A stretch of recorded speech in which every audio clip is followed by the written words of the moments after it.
Estamos de volta e minha conversa é com o senador Aécio Neves, ele que é do PSDB, é líder do partido, é líder da oposição, presidente do partido. E a gente volta aqui para a segunda parte da entrevista, direto ao ponto. Falamos aí bastante de petrolão, falamos de corrupção, falamos da oposição. E agora, passada a eleição, senador, já começa aquela conversa de governador com o governo federal, vamos retomar as relações republicanas com o governo, e o governo federal às vezes faz os governadores aí de gato-sapato, né? Será que não está no momento aí dos governadores da oposição se posicionarem também com a oposição? Não é bem assim? Olha, Joyce, eu compreendo as dificuldades porque vários governadores passam. Na verdade, ao longo desse período de governo do PT, o que nós assistimos foi o Brasil se transformando quase que num estado unitário, onde o governo federal tudo tem, tudo pode, gerando uma dependência muito grande dos municípios e dos estados. Todas as matérias discutidas e apresentadas pelo governo foram na direção da concentração de receitas, né? É claro que os nossos companheiros governadores serão sempre oposição, mas eu admito até que tem uma relação administrativa com o governo federal. Nós somos uma república federativa e isso vai ter que continuar ocorrendo. Mas o nosso papel, principalmente no Congresso Nacional, nas Assembleias Legislativas, nas câmaras de vereadores e nos movimentos junto à sociedade, é de fazermos uma oposição muito firme a tudo isso que está aí. Porque, na verdade, o que nós estamos vendo hoje é a herança maldita desse governo sendo assumida por esse próprio governo. Essa é a grande realidade. Eu pretendo, Joyce, trabalhar como presidente do partido, na qualificação cada vez maior da nossa oposição. Nós vamos, logo após o início dos trabalhos legislativos, constituir, através do Instituto Teotono Vilela, um grupo de trabalho, um grupo que eu tenho chamado de acompanhamento permanente das ações do governo, cobrando as contradições entre o discurso e aquilo que tem sido feito, analisando as ações em cada uma das áreas,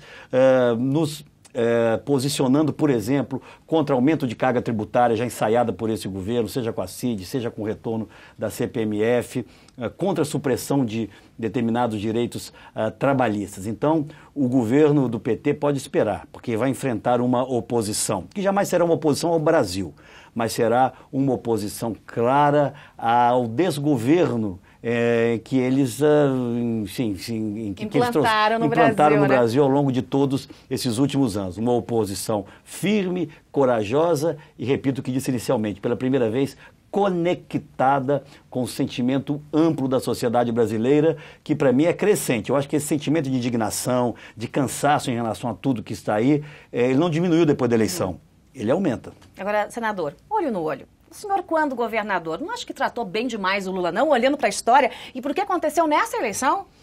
Olha, talvez isso explique aquilo que eu acabei de dizer. Os governos precisam ter relações administrativas. É natural que tenham. Obviamente, você tem que ter suas posições políticas também. Mas o embate, Joyce, o embate do dia a dia, a cobrança de resultados, a denúncia das contradições, isso é feito congressualmente, isso é feito pela ação legislativa nos vários níveis em que ela se dá. Eu acho que sempre foi assim. Agora, repito, a nossa bancada vem fortalecida na Câmara, vem muito fortalecida no Senado e pronta para esse embate. Eu acho que nós teremos, pelos próximos anos, talvez uma experiência nova de uma oposição vigorosa em favor do Brasil e contra os desatinos que continuam a orientar a ação do governo. Haja visto agora essas últimas propostas apresentadas ao Congresso Nacional em relação à LDO principalmente. Bom, o PT não larga do seu pé, senador. Isso não é novidade para ninguém. Na semana passada, o quase ex-ministro Gilberto Carvalho voltou a chamá-lo de playboyzinho.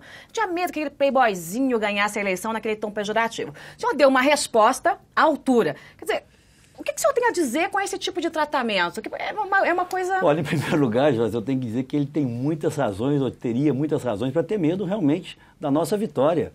Porque nós vamos botar ordem no Brasil, acabar com essa corrupção deslavada, acabar com as boquinhas do PT, inclusive a dele própria, né? Isso mostra, na verdade, a pouca qualificação do governo.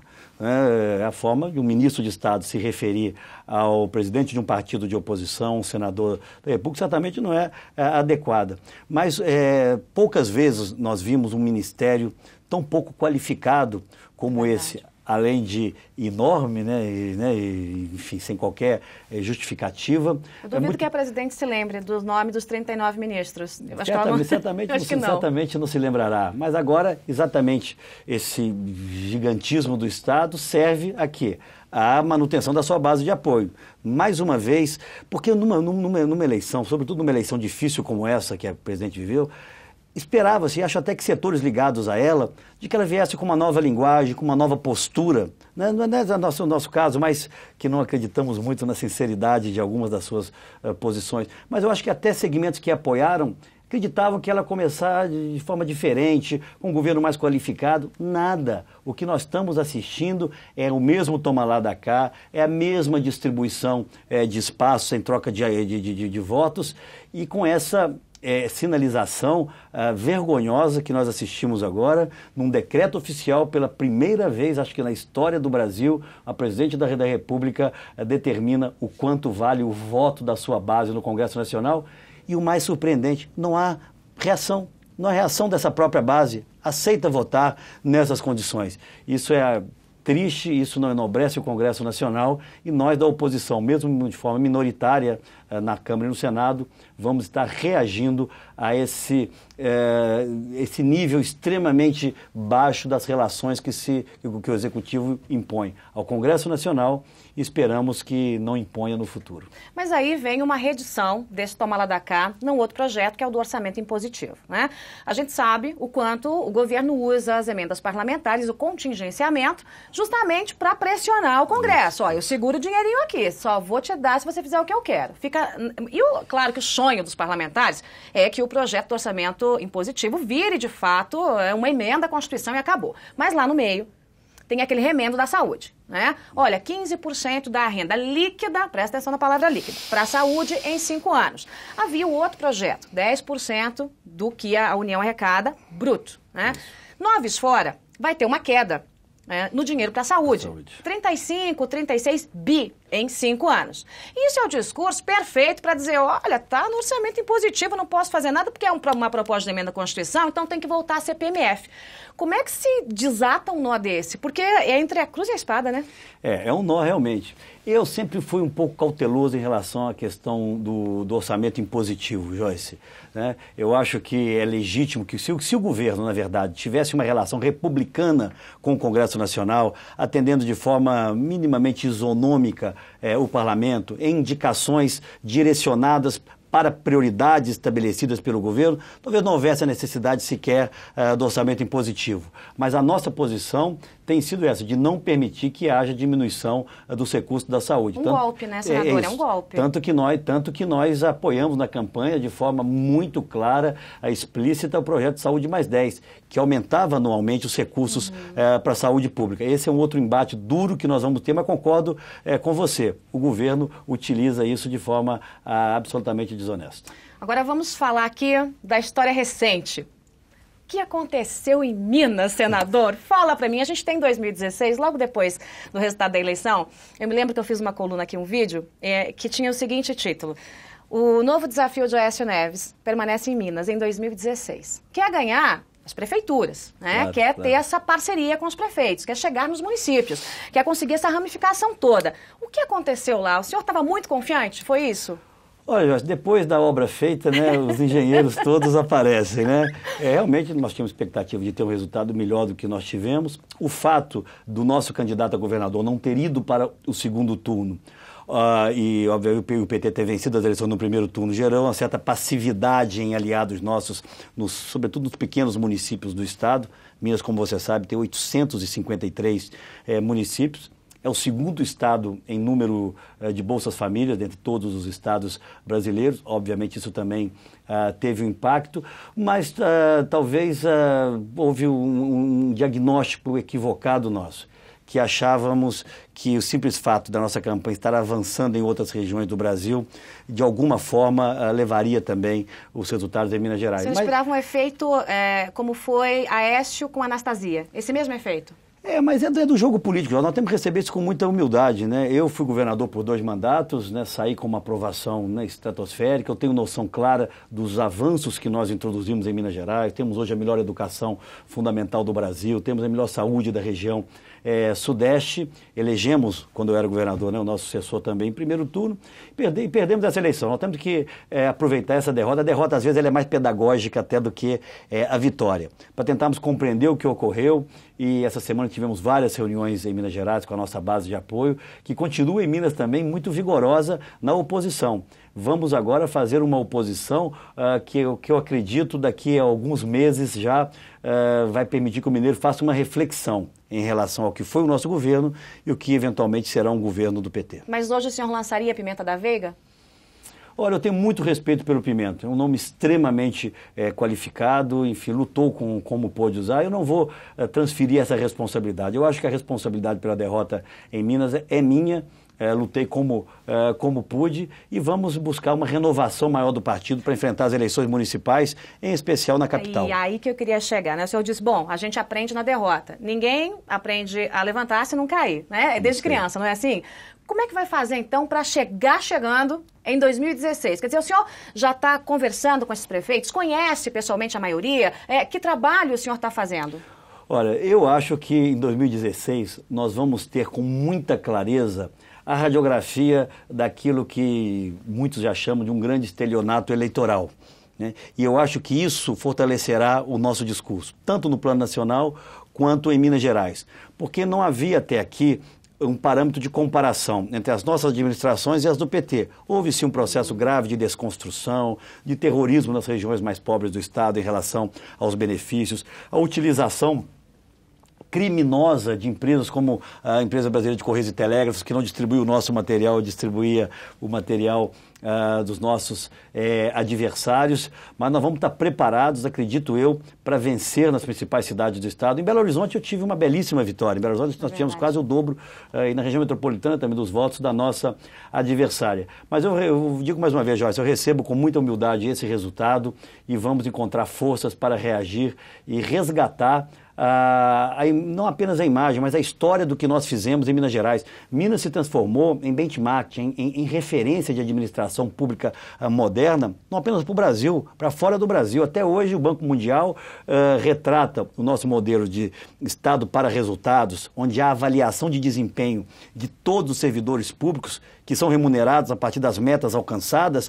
O Banco Mundial considera esse modelo a ser seguido por outros estados subnacionais, que eles chamam, né, estados em outros países. Então nós vamos resgatar agora essa nossa história com a comparação com o governo que aí está. E essas costuras com os prefeitos começarão a ser feitas? Já estão sendo feitas. Essa última semana nós tivemos uma ampla reunião com os eventuais candidatos, com a nossa base de apoio. Nós temos que unificar as oposições, não apenas em Minas Gerais. Eu tenho tido conversas, por exemplo, com a liderança do PSB, do Solidariedade, de partidos que estiveram ao nosso lado, como democratas, é claro, para, em especial, nas grandes cidades, nós temos candidaturas comuns. Esse é um esforço que nós vamos fazer desde já, porque 2016 certamente sinalizará de forma muito clara para o que virá em seguida. O senhor recebeu uma visita do governador eleito, Pimentel. Foi no Rio de Janeiro. Conta pra mim, que eu fiquei curiosa, senador. Que visita foi essa? Que conversa foi essa? Olha, eu sempre tive uma relação pessoal, até porque com o Fernando Pimentel, até porque fomos administradores juntos. Ele prefeito, eu governador do Estado, e chegamos a ensaiar até o lançamento de uma candidatura comum que adotou o prefeito de Belo Horizonte, Márcio Lacerda. Mas, na verdade, foi uma visita de cortesia, não entramos em detalhes em relação à administração. Alertei a ele em relação a algumas demandas de Minas, do ponto de vista da área de energia, principalmente. Há uma demanda com a União que precisa ser enfrentada pelo governador do Estado, sob o risco de a nossa grande empresa de energia se fragilizar. Falei de uma agenda mineira que ele, talvez até com a proximidade com a presidente da República, possa estimular que avance, que não avançou até aqui, que é do royalties da mineração.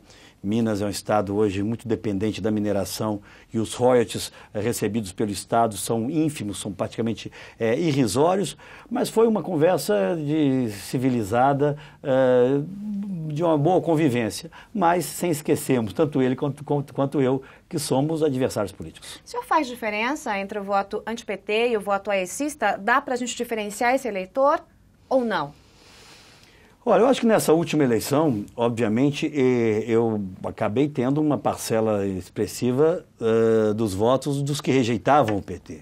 Mas nós conseguimos, eu acho, já a partir de um determinado momento, transformar a nossa candidatura num movimento não apenas do contra, mas um movimento em favor da ética, em favor de um Estado moderno e eficiente, em favor de uma nova relação com o mundo que nos livrasse desse alinhamento ideológico anacrônico, né, atrasado que esse governo nos levou. Eu acho que de uma negação, de um sentimento de negação a tudo que estava aí, nós conseguimos caminhar para transformar aqueles que optaram pela nossa candidatura também, né, nos que estavam optando por algo positivo, por o início de um novo ciclo virtuoso de retomada do crescimento, com a política fiscal transparente, corajosa para fazer aquilo que precisava ser feito.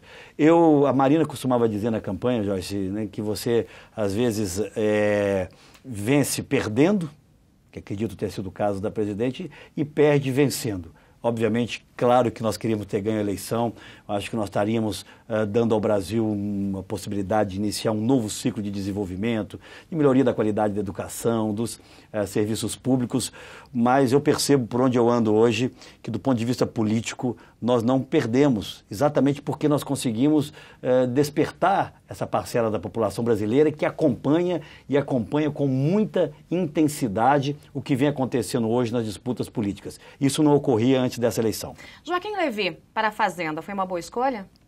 Um homem de bem, um homem sério, só que eu não sei que condições ele terá nesse governo, né, que pregou durante todo o processo eleitoral o oposto daquilo que foi sempre a cartilha, não apenas do Joaquim, mas de outros economistas sérios. Então, nós temos que estar muito atentos, porque, do nosso ponto de vista, o nosso ajuste que seria necessário, e a meu ver muito menos oneroso, até porque há um componente que nós introduziríamos na administração federal e que esse governo não consegue ter, que é o da credibilidade. Não tenho dúvida que a nossa eleição permitiria já uma redução da taxa de juros de longo prazo, que não ocorre nesse governo, mas nós não faríamos o ajuste pela linha do aumento de carga tributária e tampouco da supressão de direitos trabalhistas que começa a ser discutidos por esse governo. Bom, o senhor foi o único candidato que anunciou quem seria o seu ministro da Fazenda caso fosse eleito. Armínio Fraga, com quem eu conversei, inclusive, à época aí da eleição. Armínio Fraga é uma sumidade na área da economia, todo mundo sabe disso, entende do assunto, né? Estamos em época de escolha de novos ministros. Quem o senhor nomearia, por exemplo, para a política externa, né, como chanceler, para a saúde, para a educação e para o esporte? São esses quatro ministérios. Olha, eu acho que ajude a presidente a ter ideia, senador. Eu acho que eu acho que ela já nomeou um nome que, sem dúvida alguma, tinha proximidade conosco, que é Joaquim Levy. Agora, eu não sou presidente da República, não cabe a mim nomear ministros, mas a qualidade dos quadros... Mas em que nomes o senhor pensou no eventual governo do senhor? A qualidade dos quadros próximos a nós muitas vezes mais ampla do que aqueles que ela tem à sua disposição, tanto que buscou, para a área da economia, quadros que pelo menos defendiam propostas próximas a que nós defendíamos. Eu vou apenas para não fugir totalmente da sua pergunta, dizer que uma das preocupações, e talvez aqui cometendo assim uma inconfidência, uma das preocupações que eu tinha grave era em relação à nossa política externa. O Brasil se alinhou a países que vêm demonstrando pouco respeito pela democracia. Nós perdemos a capacidade de sermos uma liderança regional natural, que sempre fomos, e era preciso que nós dessemos uma sinalização clara para o mundo, para uma nova postura mais pragmática em relação à nossa política externa. Porque política externa, nos tempos modernos, é negócio, é pragmatismo, é permitir que as nossas empresas entrem nas cadeias globais de produção e permitir que setores da nossa economia possam avançar, gerando aqui mais renda, gerando aqui mais empregos. E eu tinha uma ideia de dar uma sinalizada muito forte de uma nova postura na nossa política externa, com alguém que simbolizasse credibilidade, modernidade e tivesse uma dimensão de interlocução com outras nações com as quais interessaria, outros blocos como a União Europeia e outras nações que interessaria nós aumentarmos as nossas relações. Que nome? O que você acha, por exemplo, do ex-presidente Fernando Henrique como ministro das Relações Exteriores? Era o nome. Genial, hein? Genial, maravilhoso. Bom, pelo menos eu fiquei sabendo. Esporte eu vou ficar na curiosidade, educação eu vou ficar na curiosidade, saúde eu vou ficar na curiosidade. O meu avô paterno, Joyce, chamava-se Tristão da Cunha, homem público muito honrado em Minas Gerais, do antigo Partido Republicano. Eu vou me privar de indicar nomes, até por uma razão que ele dizia muito. Ele falava que cada nomeação que você faz, você... no dia seguinte já estabelece 9 inimigos, que são aqueles que foram preteridos, e um ingrato, que é o que vai ser nomeado, e lá na frente, por alguma razão também, vai achar que não estava à altura dele aquele carro. Claro que é uma brincadeira, mas já que não venci as eleições, eu não preciso contrariar tantas pessoas que não seriam aqui por mim nominadas. Senador, olhando aí a herança que nós temos com esses anos todos aí do PT no poder, e o senhor avaliando as duas gestões do ex-presidente Lula e a gestão da presidente reeleita Dilma Rousseff, quem é a pior, Dilma ou Lula? Eu acho que são a face de uma mesma moeda. Um é a continuidade do outro. Eu acho que, olha, se você me diz para eleger aqui uma consequência nefasta, uma agressão que esse Brasil sofreu nesse período do PT, eu poderia falar da economia, eu poderia falar da paralisia na melhoria dos nossos indicadores sociais, eu poderia citar aqui a péssima qualidade da saúde pública, poderia falar da omissão do governo federal na questão da segurança, com a criminalidade crescendo em todo o Brasil. Mas se eu tivesse que eleger uma terrível contribuição do período do PT ao Brasil, à cidadania, à formação das novas gerações, eu diria que foi no campo ético. Eles, de alguma forma, banalizaram a corrupção, os desvios, como se isso pudesse ser algo aceitável, algo normal. Então, desde os pequenos desvios até agora, esse enorme e impensável caso de corrupção envolvendo a Petrobras serão, ao meu ver, sempre as principais marcas desse período de governo do PT. O senhor se arrepende de alguma coisa durante a campanha? Acho que não. Essa campanha, Joyce, foi uma campanha muito diferente das outras, né? Foi uma montanha-russa. Que o senhor saiu com os músculos, né? Foi uma montanha-russa porque ela se desenhava num quadro inicial de uma polarização entre o PT e a nossa candidatura, com o Eduardo vindo como uma terceira via, correndo por fora. Vem o acidente... E vocês estavam acordados, né? Eduardo Campos também era minha fonte. Inclusive, eu conversei com ele num dia em que vocês tinham... O senhor tinha ido até um jantar na casa dele. Se eu não me engano, o cardápio era arroz integral, alguns legumes e peixe ou frango grelhado, algo muito leve, assim. Vocês tinham uma proximidade e certamente estariam juntos, né? Eu acredito que sim, porque nós sabíamos que era importante que as duas candidaturas avançassem e nós reuníssemos forças lá adiante. Tanto poderia ser com a minha candidatura, eventualmente com a dele. Eu não teria dúvida de dizer que eu estaria ao lado dele, como eu acho também que ele estaria ao nosso lado. Vem a tragédia que abateu Eduardo, e para mim, do ponto de vista pessoal, foi o momento mais difícil da campanha. Né? Eu lembrava sempre da família, né, maravilhosa que o Eduardo tem, e efemeridade da vida, né? Nós todos, né, poderia ser comigo, né? Um de nós estávamos sujeitos a viver até esse destino trágico que ele teve. Vem a candidatura da Marina, que cresce de forma avassaladora. Muitos achavam que, né, eu já não estava sequer na disputa mais, a polarização se dava agora entre Marina e Dilma. Mas o senhor acreditou e aí o tempo todo, hein? Eu persisti. Eu acreditava, Joyce, que nós tínhamos um grande projeto para o Brasil, que não era meu. Há muito tempo não era meu. Ao longo de 2 anos, eu construí com as figuras mais qualificadas do Brasil, da saúde, da educação, sem filiação partidária, sem qualquer preocupação com alinhamento partidário, um projeto para o Brasil. E eu achava que com a minha experiência no Congresso Nacional, como líder, como presidente da Câmara, como senador, eu poderia fazer uma grande construção, um grande pacto em favor do Brasil e das principais reformas. E por acreditar nisso, mesmo nos momentos mais difíceis, eu disse, olha, eu chego lá, eu vou disputar, eu vou dar trabalho para o grupo que está no poder. Uma campanha extremamente desigual, seja do ponto de vista dos recursos, seja do ponto de vista do discurso, porque na verdade foi a campanha da mentira, da infâmia e do terrorismo, nós chegamos muito próximos. Então eu não me sinto derrotado do ponto de vista político. E o mesmo vigor, a mesma determinação que eu levaria para o governo, a mesma coragem de fazer o que fosse necessário, eu certamente terei para fazer na oposição o meu papel. Para fechar, sem escorregar, senadora, a chapa dos sonhos para 2018, Aécio Neves como cabeça de chapa e Geraldo Alckmin de vice? Olha, o PSDB tem o privilégio de ter um nome como Geraldo, que tem todas as condições de ser o cabeça de chapa.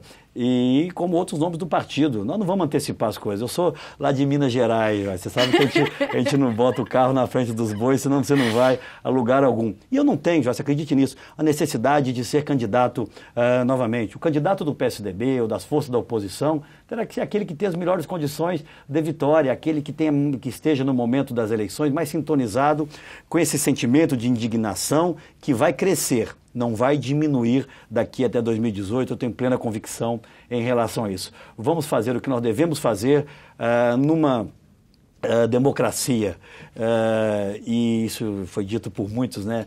O Disraeli, que foi o grande primeiro-ministro na época da Rainha Vitória na Inglaterra, costumava dizer que não há governo eficiente, não há governo que apresente resultados sem que haja uma oposição extremamente vigorosa. Eu não sei se esse governo apresentará resultados positivos. Tenho minhas dúvidas, e são muitas, mas eu posso lhe garantir que a oposição será uma oposição vigilante, uma oposição firme e uma oposição que represente para valer esses mais de 51 milhões de votos que nós tivemos na eleição. Quem é e o que quer Aécio Neves? Um cidadão, um homem comum que acredita na política como instrumento de transformação na vida das pessoas, que tem, obviamente, os seus defeitos, mas que nunca deixou de acreditar no futuro. Eu hoje sou um homem muito bem resolvido, né, com 3 filhos, um casalzinho de gêmeos, né, que é a minha grande alegria. Eu sou um homem que, quando vou dormir, boto a cabeça no travesseiro, eu durmo tranquilo, porque eu cumpri o meu papel. Eu lutei por aquilo que eu acreditava e vou continuar lutando por um Brasil mais digno para os meus filhos e para os filhos e netos de milhões de brasileiros. Muito bem, Aécio Neves, ele que é senador, é presidente do PSDB, é o grande nome da oposição e que hoje foi sabatinado. Sabatinado, opa, ainda bem que não foi na eleição. Muito obrigada pela entrevista, senadora, até a próxima, que seja muito breve e boa sorte lá no Senado, com uma oposição mais forte. E parabéns pela enorme contribuição que você tem dado aqui na TV Veja ao Brasil, à democracia e à boa informação. Muito obrigada. Você já sabe a programação aqui de TV Veja, tvdeveja.com não para. Você participa à vontade, comenta a entrevista nas redes sociais, estamos no Facebook, estamos no Twitter e a gente volta já já. Obrigada pela companhia, tchau.